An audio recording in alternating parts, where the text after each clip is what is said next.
Tāls otrās vidusskolas sporta hale piektdienas vakarā burtiski rībēja. Tas, kas sākās kā ideja par vienkāršu starpklašu futbola turnīru starpbrīžos, pāris mēnešu laikā pārtapa notikumā, kas finālspēlēs pulcēja simtiem skatītāju gan klātienē, gan pie ekrāniem. Mēnešiem ilgais darbs, ko sauc par meistarklasi, kļūst par ilgāko, skaļāko un populārāko sporta projektu skolas vēsturē. Un tā ir skolēna ideja. Viņa nāca septembrī ar ideju, ka vajadzētu starpbrīdī futbolu starp klasēm, un jau februārī mēs esam šeit. Vai sākumā noticējāt tā idejai? Jā, un man bija bail, ka vienā brīdī viņi nesadeg un neapnīk tā lieta. Bet, ja godīgi nē, viņš tā kā auga plašumā, un es pat nezinu, ko mēs darīsim pirmdien, jo tagad visi beidzies. Tāls otrā vidusskola ir ar sporta novirzienu, tāpēc viens no priekšmetiem ir sporta menedžments, kas nozīmē, ka jaunieši paši plāno dažādus pasākumus, pārgājienus un nometnes no pašas idejas līdz pat gala rezultātam. Šis pasākums ir sporta menedžments sastāvdaļa, un sporta menedžmentā mēs mācāmies marketinga menedžmentu. Tajā pašā laikā jaunieši ieskatās uzņēmējdarbības sfērā un saprot, kā piesaistīt līdzekļus. Tas sniedz tikai vislabākās prasmes, lai nākotnē absolvējot skolu viņi varētu būt konkurētspējīgi darbā tirgu. Un līdz ar to jūs redzat, jaunieši piesaista finansējumu, jaunieši organizē, jaunieši atbild par visu. Es tikai izdalu dāvanas. Turnīra dzinējspēks tik tiešām ir paši jaunieši. Iedvesma smelta no tādiem projektiem kā Geto Games, Ekstra klase, kā arī no klātienē piedzīvotās Latvijas-Portugāles telpu futbola spēles Xiaomi arēnā. Tur jaunieši redzējuši, cik svarīga ir atmosfēra, mūzika, enerģija un līdzjutēji. Un pie reizes arī saprast, kādas nianses nepieciešams, lai organizētu šo lielo pasākumu. Un principā idejas no viņiem, mūzika, šis drives, tas jauniešu drives, kas ir jāpiemīt tikai jauniešiem, tas ir viņiem vajadzīgs, ne mums.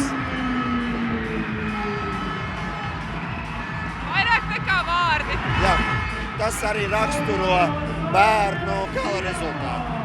Mēs priecājamies, mēs esam kopā ar jauniešiem un mēs dodam viņiem iespēju. Manuprāt, šobrīd šie jaunieši ar šo pasākumu ieskicē Tāls otrās vidusskolas sporta jomas atdzīvināšanu. Meistarklase reizē bijusi arī lieliska iespēja klašu saliedēšanai, kopīgam mērķim un pieredzi, kas jauniešiem māca atbildību un komandas darbu. Visām klasēm ir atbalstītāji, fani, plakāti, klašu audzinātājs, tā kā arī visam šim procesā ir iekšā. Visa skola arī.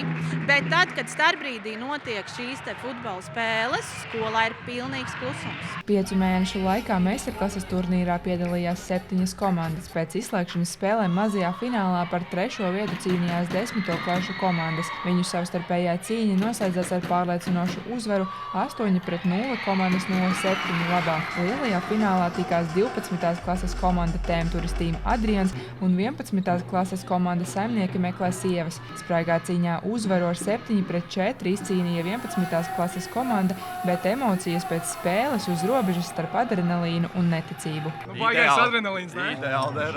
Jā, ir labi. Kāds bija šis ceļš līdz finālam? Baigi smags mums komanda, baigi daudz traumas, lai kāds slimoja, mēs spēlējam mazākumā vienmēr, bet mēs kaut kā tikām, mēs Viss pusfināls bez maiņām. Tagad mēs to izcīnījām beidzot. Ko jums nozīmē šī uzvara? ļoti daudz. Visu. Jā, tiešām visi. Jo kaut kas šitāds skolā un kaut ko šitādi arī uzvarēt, tā kā pārstāvēt savu klasu, izcils sajūts vienkārši. Mēs pagājuši gadu spēlējām arī 10. klases rīkojām futbola turnīru savā starpā. Un šogad mums kaut kā pavērās tā ideja, kāpēc nerealizēt to visu skolā. Un tad kaut kā mēs aizsākām to visu darīt. Un es uzņēmos to atbildību, šo visu organizēt. Un kaut kā šādi var redzēt, ka viss arī aizgāja.